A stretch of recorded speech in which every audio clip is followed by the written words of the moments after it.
If anybody raises the issue about my age in this campaign, I hope you'll step forward and say, Washington needs adult supervision. Fairness, justice, morality, opportunity, peace, all goals of our founding fathers, and concepts central to the character of most Americans. Our founders envisioned a system where the people and their political leaders would be working together to nurture these concepts. History teaches us nations fail when leaders fail their people. The decision to invade Iraq without provocation and fraudulently sold to the American people by a president consumed with messianic purpose sadly confirms that lesson of history.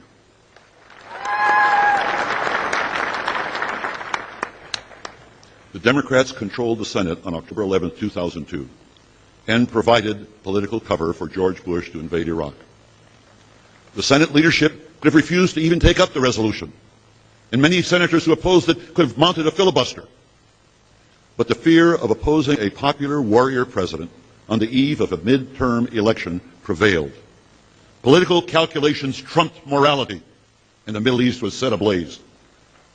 The Democrats lost that election anyway, but more so, the American people. It was politics as usual. Given the extreme importance of any decision to go to war, and I'm anguished to make this statement, that anyone who voted for the war on October 11th, based upon what President Bush presented to them, is not qualified to hold the office of President of the United States. Political leaders must bring two qualities to office: political integrity and moral judgment. If political calculations trump morality and occasion substantial loss of human life, it reveals the sense of moral responsibility these candidates are likely to bring to the office of president. Saying I would not have voted for the resolution except if I'd have known that the mess would have been created, or worse, saying that the decision was right but Bush botched it, is inadequate rationale for a person who may hold the most powerful position in the world. Presidents have moral responsibility for the life and death of millions of people. Politics, as usual, is not acceptable for the presidency. I feel entitled to make this statement because when I served in the Senate during the Vietnam War, I spoke truth to power. I officially released the Pentagon Papers, and as a result, Richard Nixon sued me all the way to the Supreme Court of the United States. I successfully filibustered to force the end of the military draft.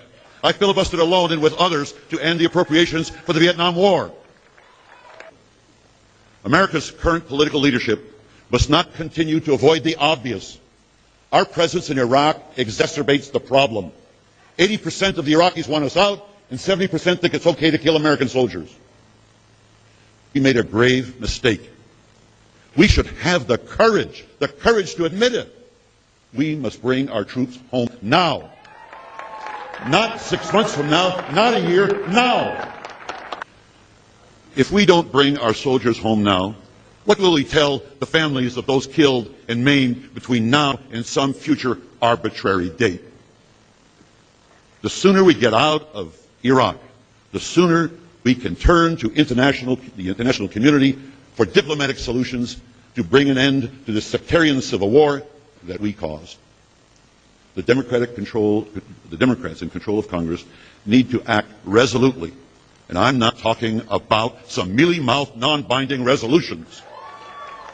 They need to precipitate a constitutional confrontation with George Bush. Under the Constitution, the Congress is the only body that can declare war. Implicit in that power is the power to make peace, the power to end war. Even the commander-in-chief executing a war is subservient to the Congress's war powers. Since the Second World War, various political leaders have fostered fear in the American people. Fear of communism, fear of terrorism, fear of immigrants, fear of people based on race and religion, fear of gays and lesbians in love who just want to get married, fear of people who are just different. It is fear that allows our political leaders to manipulate us all and distort our national priorities. Fear has allowed our political leaders to spend more on military armaments than is spent collectively by all the other nations in the world. Who are we afraid of? Are we that paranoid? Despite the trillions of dollars we spent on defense, the Bush Pentagon sent our soldiers into harm's way in Iraq without the proper body armor or sufficiently armored Humvees. And where the Bush administration plays games with the problems of our veterans, in effect waging a budget war against the only Americans who made sacrifices for George Bush's oil war. Shame on you, George Bush, letting the profits of arms contractors trump the needs of our veterans.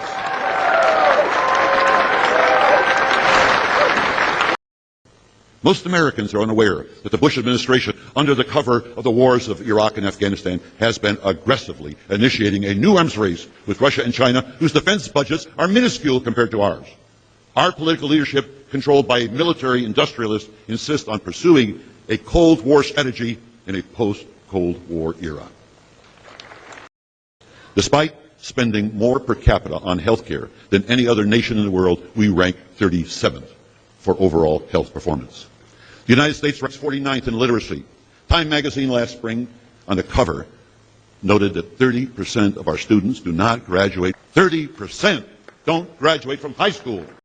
China, Japan, South Korea, Taiwan hold 40% of Americans' debt. Any one of these countries could throw us into an economic tailspin. America's political leadership is in denial. The major problems we face are global in nature. Energy, the environment, terrorism, drugs, war, immigration, disease, economic and cultural globalizations. These are the problems that require global solutions. The United States is number one. We are number one in the production of weapons. We are number one in consumer spending. We are number one in government, commercial, and personal debt. We are number one in the number of people we have in prison. We are number one in energy consumption, and we are number one in the environmental pollution we produce. That's where we're number one. The corruption is real and cannot be reformed by those who are enriched by the corruption. Only the people can correct these structural flaws in representative government. In this campaign, you'll hear from many who would be president. Judge us not on how much money we can raise from those who buy influence. Rather, judge us on what we've done and judge us on solutions we offer. I have unreserved faith in the people.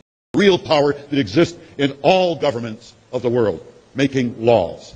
Thank you.